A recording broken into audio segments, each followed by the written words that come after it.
Pretty interesting. I do think that MF could be somewhat vulnerable against something like the Braum Lucian.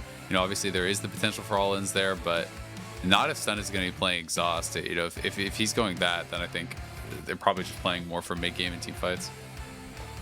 Yeah, I think it feel a little weird to have does feel weird. A fairly early game comp with Yeah. Syndra, Lucian, Braum, and not be more prioritized around killing bot lane. But maybe they just want that to leave it sufficient, so you just leave Lucian Braum on its own and you actually play more about topside maybe. And to be fair, Lucian does actually skirmish pretty well against things like the Aatrox and the Pantheon. It's one of the champions that isn't just guaranteed dead if they actually jump in on you, because you are fairly mobile. And if you do have a Braum with Guardian, with the shield being thrown up, with Exhaust, there's the ability to actually just peel back and kill off these frontliners as they are diving in. Because Aatrox and Pantheon are not champions that you need to have like some insane frontline shredding marksman to deal with, right? Lucian can kill those.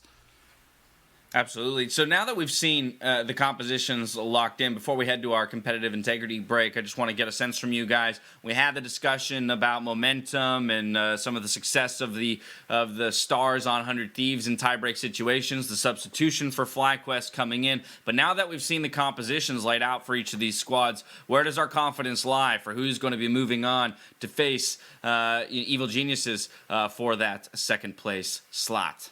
I think I'll start with you. Oh, no, Mark. You can. Yeah, you know what, Mark? Fine. You can go first. Never mind. Now I don't know what to do. I hate when Paulie goes for point. He always mind reads me and steals my Yeah, points. I'm going to take all of his points. Okay, all right, Mark. All right, Mark. 100 Thieves are going to win. I think FlyQuest doesn't have enough proactivity in the draft. They only really have flanking Aatrox and Pantheon jumping in. All right, Okay. now Probably. Yeah, I agree with the 100 Thieves point. I think one thing FlyQuest has, they have a big wombo combo with Ori, MF, Yuumi. But I do think the fact that they don't have any easy frontline to battle the Brownie composition, I think it's going to be very easy for 100 Thieves just to pick a target and kill whatever they hit first. Yeah. All right, Azalea, you think 100 Thieves is coming away with it? I was already with 100 Thieves before the draft. I think the draft is fairly easy to execute. You can just hit anything. Like, it's not like you have to play the fights in a complicated way. Peel back. They've got lots of CC, absorb the engage, and kill off the Aatrox, kill off Pantheon. Well, the Thieves are looking to steal this one away from FlyQuest, move themselves on to face Evil Geniuses to lock up that second slot in the playoff picture. Either way, both of these squads are in the postseason, guaranteed top four. The teams will be hitting the Rift in just about 5 minutes. We do have to head to a break. Hello everyone, welcome back to the LCS. We're going to get the game started up very soon. This is a battle for a top spot in the playoffs. Second, third, and fourth place all tied in the regular season. This battle is a fight for, well, if you lose, you get fourth. And if you win, you fight Evil Geniuses for a chance at the second seed. We're going to see this going on pretty soon. Do have a quick pause. IgNar is restarting his computer. Yeah, this is the battle for tops. Yeah. For rank 2 here. And honestly, second seed heading into the new format, people have touched on this a little bit, but it means that Cloud9 cannot choose you early on, and everybody wants to avoid Cloud9 as long as possible until you eventually will have to play them. People are assuming in the finals. I definitely think that 100 Thieves, like the analyst is talking about, have a good chance at that because they have been a team that has been surging towards the end of the split rather than a lot of the wins coming from the beginning, right? Yeah, I'm a big fan of how they've kind of shaped up. It's great. I know we saw some tweets a few days ago about the LCS stock market and people like buying in, and apparently all the analysts went negative. You start with 5,000, they're at like 4,600 or under. Apparently, due to a clerical error, we'll say it's on my end. I all in 100 Thieves at the very beginning and then hopped off the train. At least I thought I did. Apparently, I didn't. So I'm still all in 100 Thieves, and the record 10-8 is good enough. I'm pretty sure I profited by sitting with them. So that late surge, I'm superior analyst. Does that mean that you've been making changes and they've just been ignored? Because the entire split, we have to keep every 2 weeks making changes to the purchases. Yeah. I mean, I saw the Slack message every 2 weeks, and I was like, okay, I'm all in on CLG now, because I would get posted. They would post like my like portfolio value, and I'm like, okay, well, I'm all in on CLG then. And then like 2 weeks would pass, they'd be like, here's your new portfolio. I'm like, all right, I'm gonna stick with CLG. Okay, here's your new value, Phreak. And I'm like, all right, Dignitas it is. So you keep sending in But that was just 100 Thieves the whole time. You keep sending in purchases, and Chloe's like, "Phreak, I know better. Like, you're gonna hurt yourself here. Yeah. Let's take away the. I like it." And I appreciate the help, so shout out Chloe. I appreciate you for being a true fiduciary here. So that's that one. But yeah, I mean, 100 Thieves really have been stepping up. 7-2 in the second round robin. If they take second seed, that'll be a 9-2 run. Like, very impressive stuff. Those losses, like one of those to Cloud9, like everyone forgives that loss, right? So they really have been stepping up really nicely. If you're going by hot streak, 100 Thieves are looking like the second best team in the LCS right now. Which is amazing. That's awesome. Good for them. They're one of the few teams who haven't subbed any players out at all. They're one of like 3.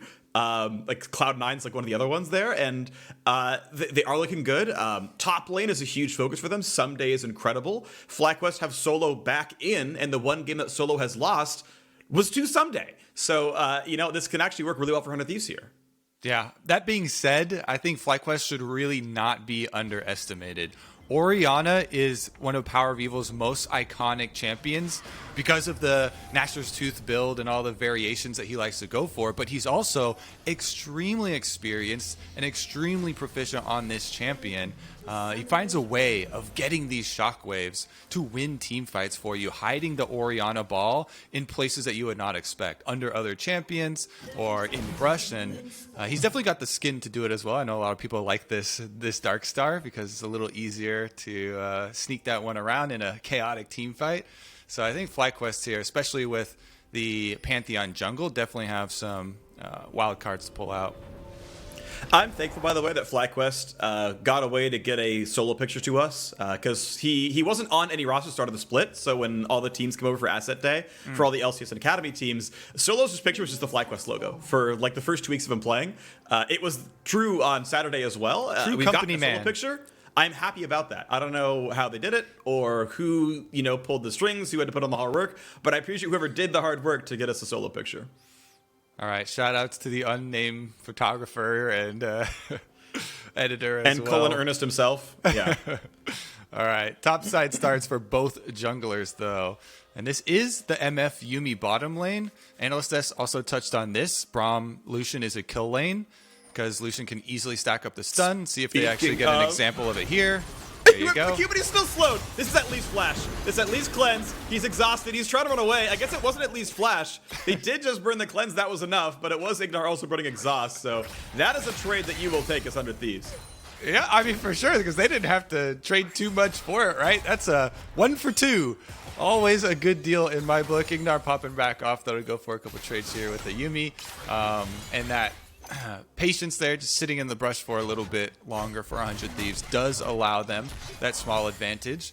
Every little advantage that you rack up when you're running a possible kill lane, though, does matter and changes the face of the game for the junglers. Because one team is running the Pantheon, extremely good at setting up ganks, at applying extra pressure to lanes that can earn their own summoner spell advantages, and does have an advantage over Sejuani early on in that aspect. But if the Braum Lucian already has the extra summoner spell advantage, plus the wave pushing, they can utilize Meteos here much more offensively.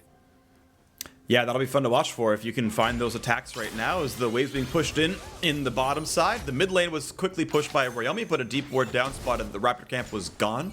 Some level of tracking towards Santorin. Cody Sun drops about 3 CS on this wave. So now we'll see how much WildTurtle can do to try to tie 14. Here's the Meteos aggression. But all the camps he's looking at are already gone.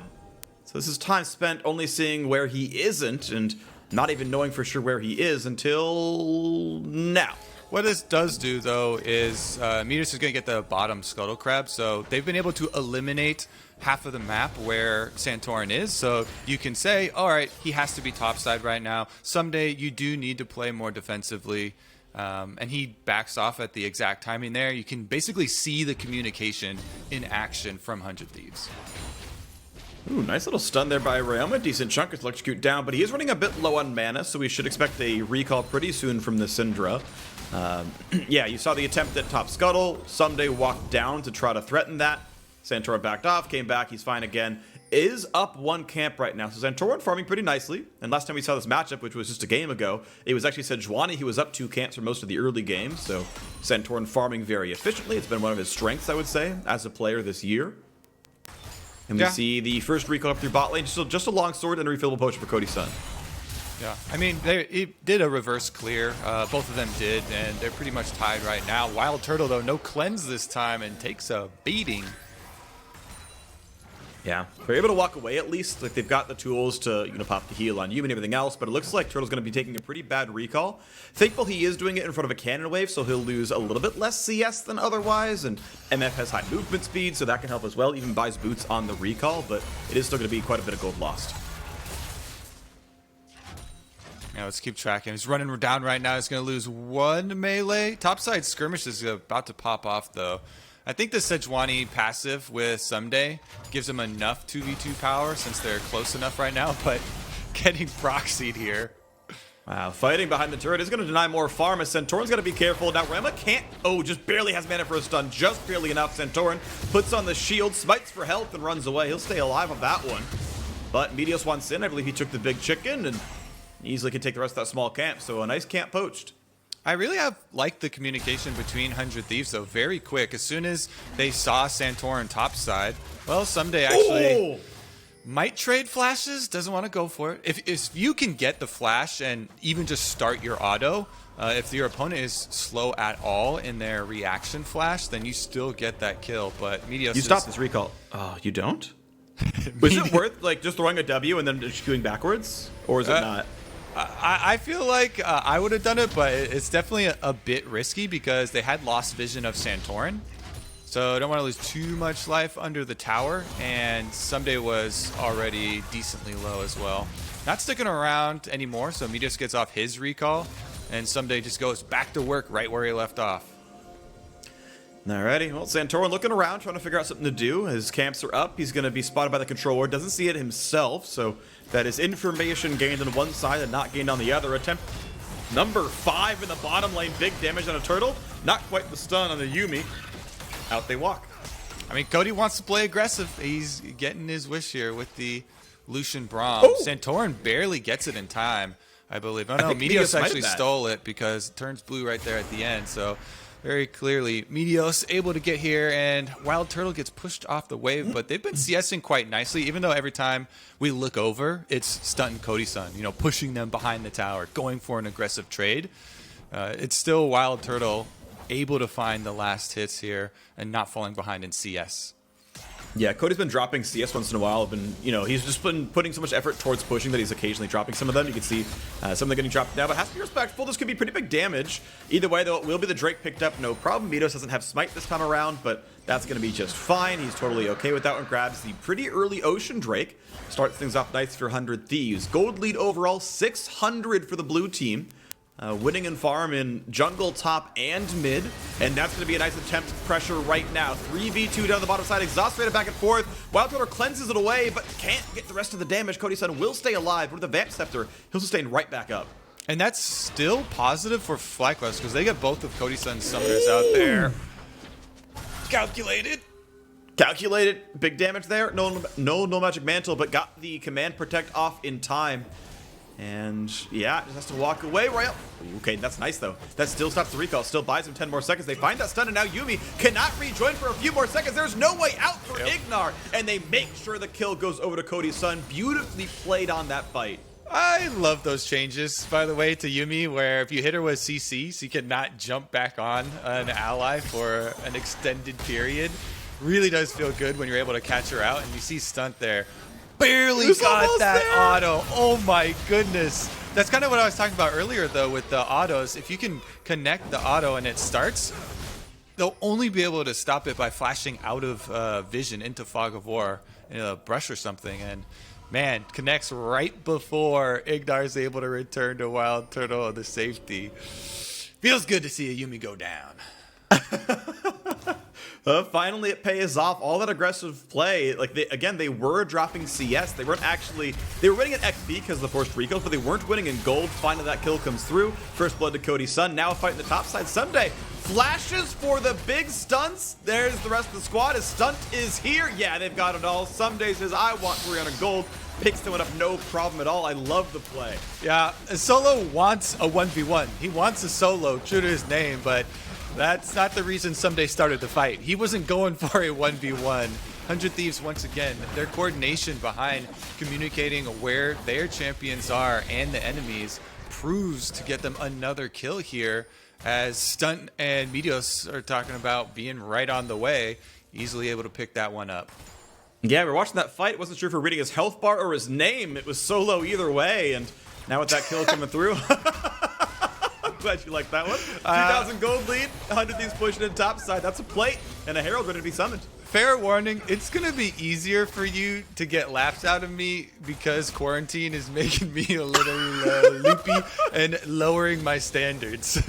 Oh, well, you know, I'll take that. But you get the laugh, though.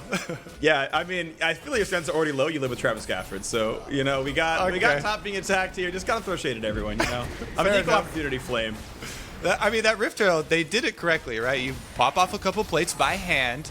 Those ones give the extra armor and magic resistance. Then you use the Rift Herald for the true damage, and 100 Thieves will clean up the entire first turret, get the bonus on top of it, and push right ahead. Cody Sun, this is going to fund his Blade of the Ruin King so quickly. I don't think they even expected to get that much off of the topside play when it happened, but it was perfect. Ssumday baits in the 1v1 with Solo. They get the kill. They get the efficient Rift Herald. Immediately turned into a tower, and that conversion for 100 Thieves moves up their timeline on this team composition substantially. Couple of big plays come through for Ssumday, who's now winning his matchup in gold thanks to the extra kill he got, but obviously a very defensive build. You can see Ssumday is Ninja Tabby and Bramble Vest, but now Santorin's here, and 1v2 is going to be tough, goes for the ulti, still going to be stunned up, and the rest of these spells has to go backwards to find it, but wait, does he have the damage to kill Santorin 1v2? No, the W wasn't back up from cooldown, couldn't get the next punch out there, FlyQuest able to walk away, Stunt should not stop this. I find myself asking myself that question a lot whenever I fight a Sett. Does he? Well, hold on. What's going on here? You can get a lot of ground just by bluffing with Sett, as Ssumday's running after him, threatening that the cooldown's going to come back up, but doesn't have the power. That means 100 Thieves will be able to push on the tower in the aftermath. I mean, they're getting so much done. This is 3 plates bot lane. We already got 5 plates top. Now, sure, WildTurtle is solo pushing top lane. So as much as solo's being denied, so too is Ssumday. As top is crashing, the plates are dying. Turtle is gaining this money. That's now plate number 1 being killed up there. Only 4 left, but it still feels like 100 Thieves are just so far ahead of every single play. They seem a class above FlyQuest right now. There's a reason that power spike is such a buzzword and such a meme in competitive League of Legends, because they're so important. That's why people repeat it all the time. And when we talked about Cody Sun getting his Blade of the Ruin King, turning him into a completely different champion basically, while WildTurtle is sitting on the little cooldown reduction of a Caulfield's Warhammer, you know, they just keep swapping Cody Sun and Stunt to the opposite area of the map, gaining some advantage, even though remember that Ssumday started that off by dying due to a very good gank from Santorin, and him and Solo being able to get that kill. It results in 100 Thieves still having the extra pressure to push them off of it, get another tower, and turn that into a dragon. 100 Thieves walking all over this game. More than a 3,000 gold lead. 2 Drakes picked up already. The brush and the walls melt away as the Inferno blazes, and so too do FlyQuest's chance at top 2 if it keeps going this way. Still have something for their name, but they've really got to find a bit of a comeback now on the FlyQuest side as 100 Thieves are gearing up to take this game down. Yeah, I mean, you just have to keep a defensive mindset for FlyQuest because you have to catch up in items. PowerOfEvil needs to get first item as well as WildTurtle. Looks like they might be swapping the marksman into mid lane right now to try and hold the wave. Big stun, ult Q, good cleanse plus distortion gets him away, but you can see the amount of threat there. It requires a summoner spell, it requires Yuumi, it requires Orianna to keep those targets alive. Yeah, it definitely requires all of those. Did you enjoy your time in mid lane, WildTurtle? Probably not. It was only maybe 15 seconds that he spent there, had to burn a summoner, and took 80% of his life in damage. Thankfully for him, he's got Yuumi. For a throwback, do you remember WildTurtle's first time in mid lane? I remember, well, probably the first professional game was in San Francisco at the IPL when he subbed in as a mid lane player and played AP Gragas mid. Yeah, and he won against one of the best mid laners in the world. And now we got Santorin, who suddenly jumps on all 5 of 100 Thieves are suddenly underneath the mid lane outer turret. Welcome back to mid lane Turtle. Shockwave's going to find Stunt. That's going to root him in place. Here comes bullet time, but a stopwatch buys a lot more as Stunt's able to walk away. Just the one for 0. Good defense by FlyQuest. Better dive by 100 Thieves. Yeah, that was a critical stopwatch there for Stunt. Is able to survive. Santorin, not so lucky, did not have a stopwatch for himself. And 100 Thieves are just firing on all cylinders. You talked about them being, I believe in our story, about the second hottest team in the LCS, Phreak, right behind Cloud9, because 100 Thieves have been on this hot streak, racking up the wins. And they're peaking at the exact perfect time. Just kind of a story we've gone over for a couple of these late surgences. PowerOfEvil does get stunned up. No cleanse, but he's too far away for the auto attack follow-ups, and Meteos just gets a little bit of damage and forces him to walk away. Some mana burned, but thankfully blue buff has respawned, and it's easily walked to PoEs. You don't troll. Yep, there we go. Grabs the blue buff. Now 100 Thieves could have chosen to just slam mid lane right now, but they're playing for topside ward control instead. And they've also got Cody Sun with a second item's Executioner's Calling, building to be able to 1v1 even Aatrox in a side lane. This Lucian already level 9 extra level lead over WildTurtle. They're content with having Lucian split pushing. This is one of the AD carries that is more safe because of all the extra dashes, but also because of the early money that they've gotten in. Definitely had a formidable 1v1 as well. Yeah, I mean, I like this. Look at all the healing on the squad, right? And I really want to kind of spend a second talking about how good healing reduction really is. That people say, okay, well, you know, Luden's does 100 damage. Well, it's like, well, it's 100 magic damage. It's 100 damage divided by magic resist. Healing reduction is true damage. It just removes health from the health bar that would have been gained. And so you have to kind of calculate that the number is actually higher than what the tooltip suggests because there's no way to mitigate that, essentially. So, yeah, if you cut a Yuumi heal in half and the Yuumi heal does 600 damage, that's 300 true damage, which is, you know, 500 physical damage. If you had an item that said, hey, deal 500 physical damage, you know, that's like 3 Death Blades, you'd buy that instantly. That's Executioner's Calling. Yeah, I mean, they've got the Yuumi heal plus the Yuumi Summoner heal on top of it, and even just that value right there in an all-in is completely worth it. Meteos, with the deep activation of the Rip Herald, is going to mean secondary turret here for FlyQuest under tremendous pressure. Yeah, this is looking pretty nice right now as we've got this turret getting cracked down below 1/4. It will be stopped. Poor Shelly will die, but it is still turret pressure. 100 Thieves 3-0 on turrets. Next Drake spawns in 40 seconds. They show no signs of slowing down. 100 Thieves looking at a 100% chance to win this game. They're going to reset. It's going to be a little bit of a tight timing. 30 seconds to go on the Drake, and if someone gets spotted, that is a stopped recall. Cody Sun's actually going to stay. He's going to be the one to look for a ward. He'll see... okay, good. The reset's just in time, but they don't have time to replace wards. And the thing is, if you look at the team comps, you're trying to find FlyQuest's way back into this game. And it comes from, you really need to have a flank from solo. Because besides that, the only initiation they have is somebody trying to position dangerously with Yuumi on them to get a Yuumi ultimate off. Or Santorin just trying to make... Well, never mind, he's toast. Oh, the stun. Santorin's going to buy some time, but that toast is burnt. He's gone. There's the dunk in the backside, finding Ssumday a target, but he can't find the face breaker on a WildTurtle. Shockwave back, puts up the shield. So does Stunt. Keeps the team easily able to walk away, and now without a smite, you have to believe third Drake always goes to 100 Thieves. 100 Thieves. They won't have to steal away anything this game because they have full control already. Dragon number 3 will go over to them. This is going to be Infernal Soul shortly as well. I mean, you already touched on it, but they can start to move in these wards very deep into the FlyQuest jungle, removing the safety when FlyQuest are trying to even play defensively and farm up at their turrets. It's going to be very inefficient for them trying to get any of these jungle camps as they have to constantly worry about the pick potential.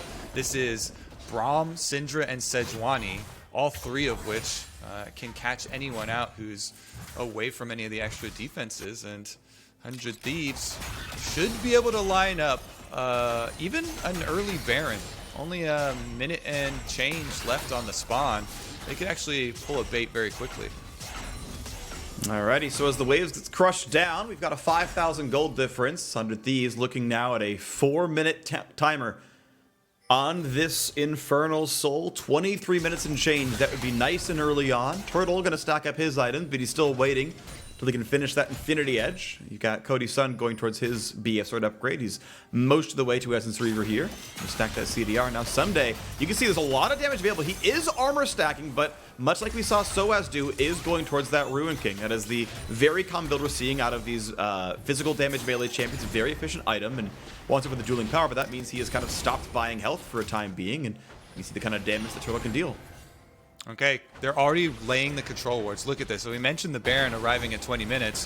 100 Thieves are setting right up for it. The welcome party is laid out. 3 control wards throughout the red side jungle. Even though Ssumday gets run off the bottom side and destroyed there by IgNar and WildTurtle with poke, they do lose the tower, but 100 Thieves have established their vision control over the area that matters. Baron's now on the map, and the top secondary turret will be traded.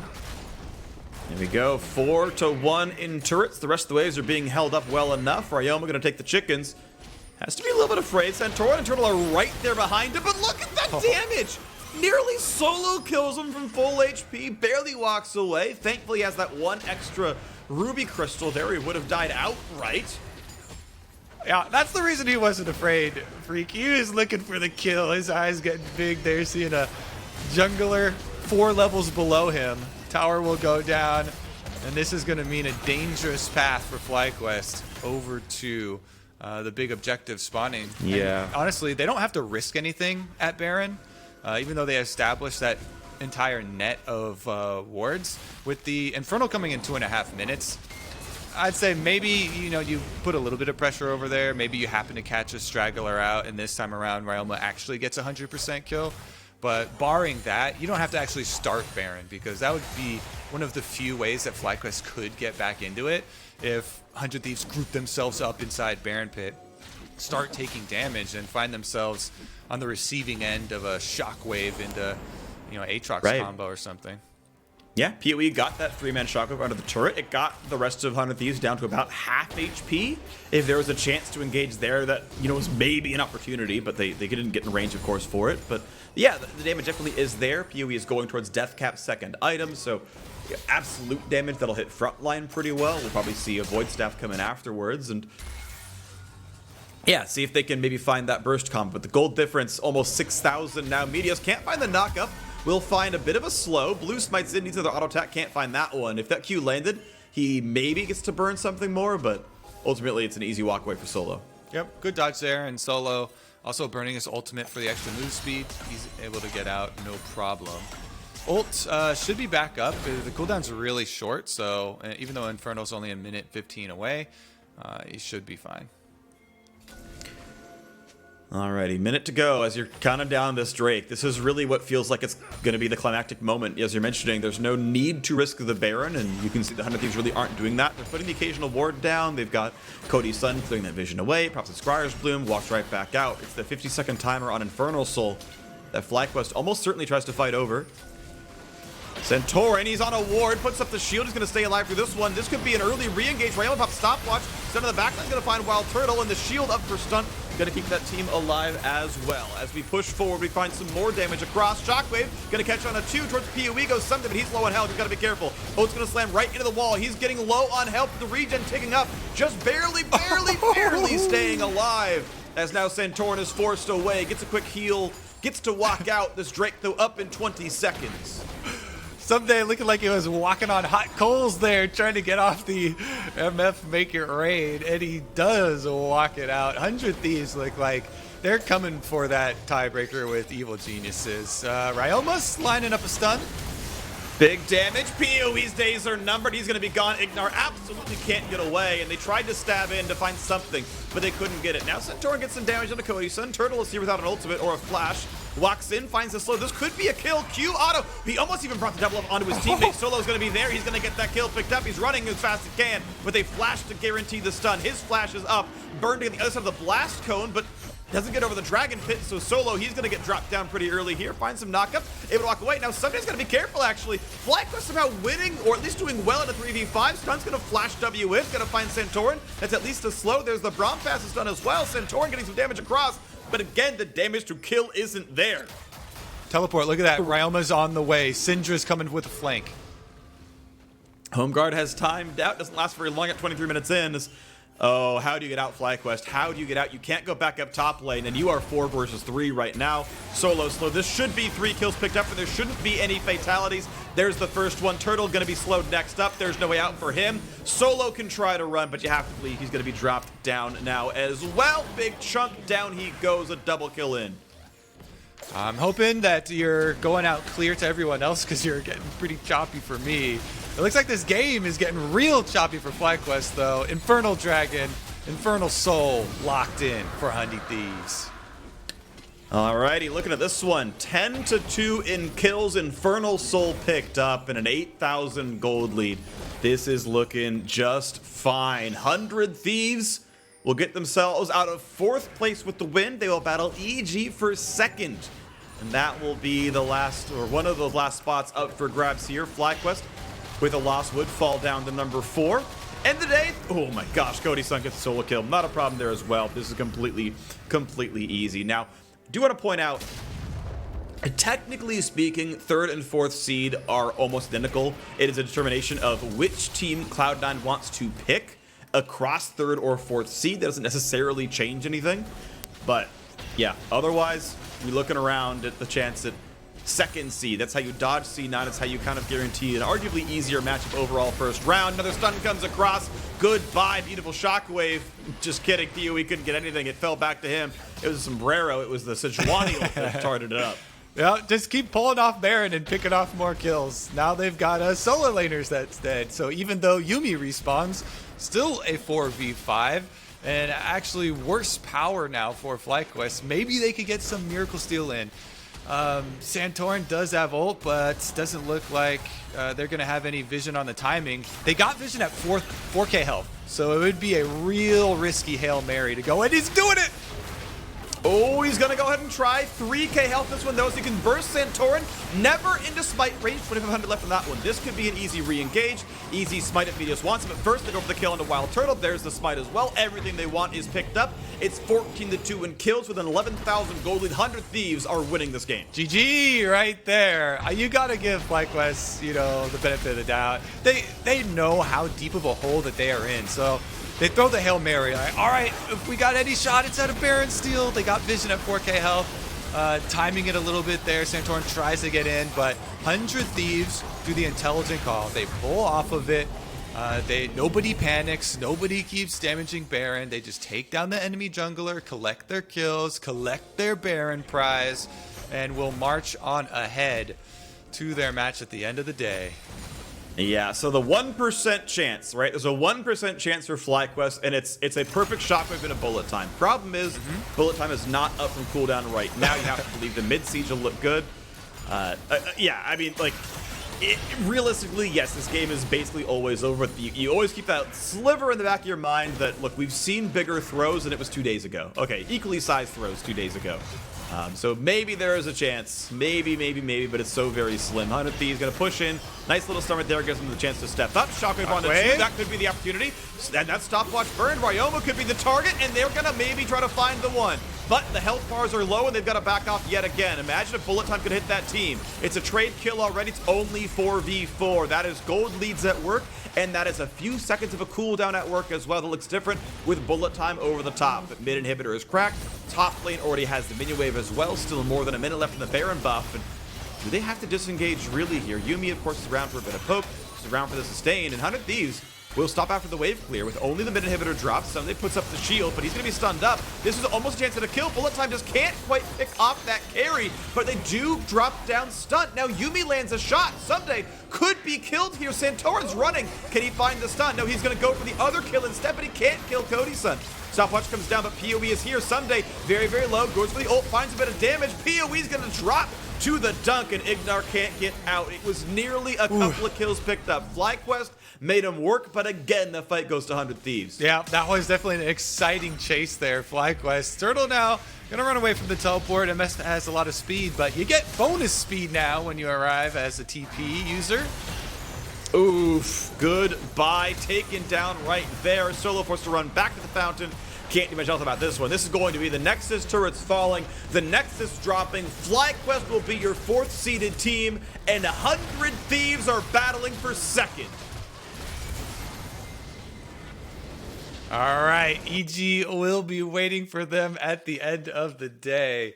And honestly, this one just seemed like a pretty simple warm-up for them. They were on kind of cruise control there after the first 10 minutes. Really good use of the early game pressure, though, especially the Lucian plus Braum kept moving them around. I think the communication was probably my highlight for 100 Thieves. They had so many moments where you could see another member of the team react to extra information of where's the enemy jungler, or hey, we're trailing you, so start and bait this fight for us so then we can get an objective afterwards. And those are the types of things that you like to see come together at the end of a split for a team that talked about trying to build up to these things and talked about team play being one of the highlights. 100 Thieves are 8-2 in the back half of the split, and we just saw one of those wins was against a playoff team, and it didn't even look close. And there's a chance, by the way, right, that this is going to be a preview of one of those first round matches. You never know. Like, this could be a rematch in the first round of playoffs. That is still possible based on seeding, so that'll be a fun one to watch for. Either way, obviously a great look for 100 Thieves. FlyQuest are going to be 4th. They will be in the upper bracket. I expect C9 picks them as their first opponent. Of course, it's still their prerogative, but that is one of the 2 viable choices for Cloud9 to pick their first round opponent. One of them is FlyQuest, one of them is going to be 100 Thieves or EG based on whichever one loses that game. But stick around. We are going to battle for the 6th and final playoff spot right after a short commercial break, so stick around. You don't want to miss it.